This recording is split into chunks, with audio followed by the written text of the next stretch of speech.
Hello दोस्तों, welcome to my YouTube channel. आज के लेक्चर में हम देखेंगे माइक्रोबायोलॉजी का एक बहुत ही इम्पोर्टेंट टॉपिक है जो हमेशा पूछा जाता है। जो नर्सिंग एग्ज़ाम है ये हमेशा पूछा जाता है। उसमें देखिए, role of nurse in hospital infection control program. ये क्वेश्चन है कि जो रोल नर्स का क्या रोल होता है हॉस्पिटल इन्फेक्शन कंट्रोल करने में।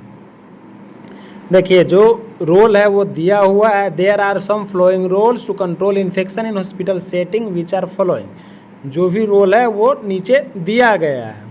तो इसमें टोटल 7 रोल होते हैं जो कि हॉस्पिटल इन्फेक्शन कंट्रोल करती है। नर्स का जो रोल होता है वो दिया हुआ है। Aseptic technique, isolation technique, fumigation, biological waste, universal precaution, destruction of rodents and insects, hospital hygiene. ये 7 रोल टोटल है जो कंट्रोल करता है हॉस्पिटल इन्फेक्शन को स्प्रेड होने से। ये हमेशा याद रखना एक नर्स के लिए बहुत ही इम्पोर्टेंट होता है क्योंकि ये हमेशा अप्लाई होने वाला प्रोसीजर है। देखिए, अब एक एक करके हम एक्सप्लेन करेंगे और समझेंगे। अगर ये वीडियो नर्सिंग स्टूडेंट अगर देख रहे हैं तो कॉपी पेन साथ लेकर बैठे और साथ में नोट डाउन करते चले, जो कि बहुत ही इम्पोर्टेंट टॉपिक है। हर बार पूछा जाने वाला ये क्वेश्चन है।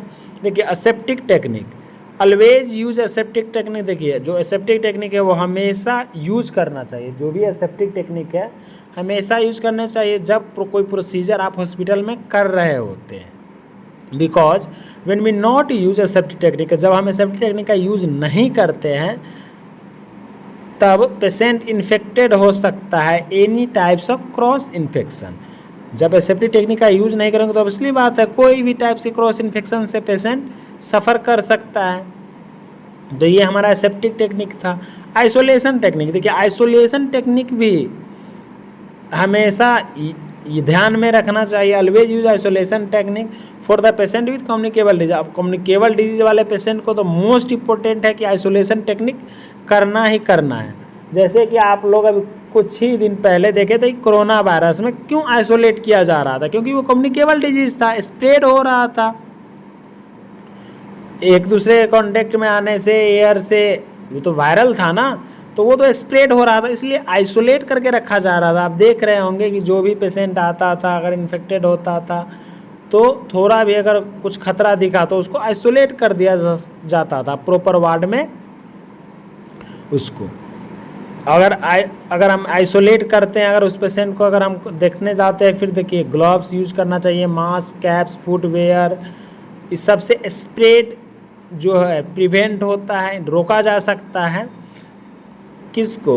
कम्युनिकेबल डिजीज़ को स्प्रेड होने से। देखिए फ्यूमिगेशन, देखिए अब फ्यूमिगेशन क्या है। देखिए फ्यूमिगेशन जब पेशेंट एडमिट होता है या डिस्चार्ज होता है तो रूम वगैरह जो है वो पेशेंट का जो कांटेक्ट में रहता है, कोई आर्टिकल्स हुआ, वो सबको हमको फ्यूमिगेट कर देना है, क्योंकि जो भी न्यू पेशेंट आए उसको किसी भी तरह के क्रॉस इन्फेक्शन ना हो। इसलिए आप लोग देखते होंगे आईसीयू में पूरा वेल मेंटेन रहता है, फ्यूमिगेशन बराबर होते रहता है।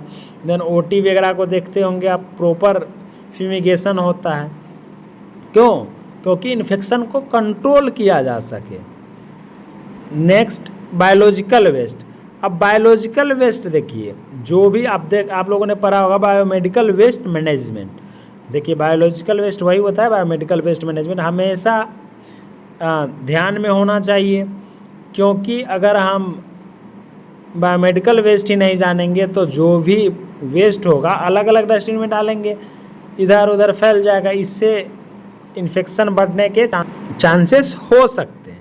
तो देखिए ward waste should be discarded in proper way. अब देखिए जो भी वार्ड वेस्ट होगा या हॉस्पिटल वेस्ट होगा उसको प्रॉपर वे में डिस्कार्ड करना है, way as per instruction, and this waste should be discarded in proper way. और वो प्रॉपर बिन में, जो कलर कोडेड बिन है उसमें रखना है। नेक्स्ट है यूनिवर्सल प्रिकॉशन। अब देखिए universal precaution should be kept in mind. अब यूनिवर्सल प्रिकॉशन भी हमेशा माइंड में रखना बहुत ही इंपॉर्टेंट होता है, जिससे कि कंट्रोल किया जा सकता है इन्फेक्शन के स्प्रेड को। अब देखिए इसमें कुछ पॉइंट है, जैसे हैंड वॉशिंग, आप कोई प्रोसीजर कर रहे हैं, बिफोर एंड आफ्टर दोनों हैंड वॉशिंग करना बहुत ही ज़रूरी होता है।